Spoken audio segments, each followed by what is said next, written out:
சிவராத்திரி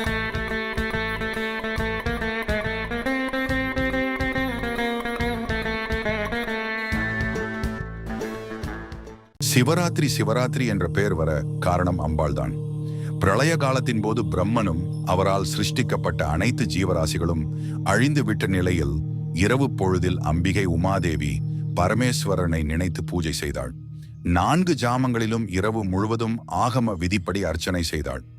பூஜையின் முடிவில் அம்பிகை ஈஸ்வரனை வணங்கி, அடியேன் தங்களை பூசித்த இந்த இரவை தேவர்களும் மனிதர்களும் தங்கள் திருநாமத்தாலேயே, அதாவது சிவராத்திரி என்றே கொண்டாட வேண்டும் என்று வேண்டினாள்.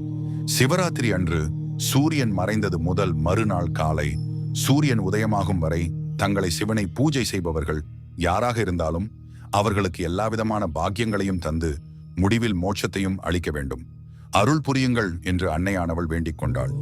சிவபெருமானும் அப்படியே ஆகட்டும் என்று கூறி அருள் புரிந்தார். அந்த இரவே சிவராத்திரி என வழங்கப்பட்டு அனைவராலும் கொண்டாடப்படுகிறது. பகல் பொழுது பரமேஸ்வரனுக்கும் இரவு பொழுது அம்பிகையான உமாதேவிக்கும் உரியது என்பது நியமம்.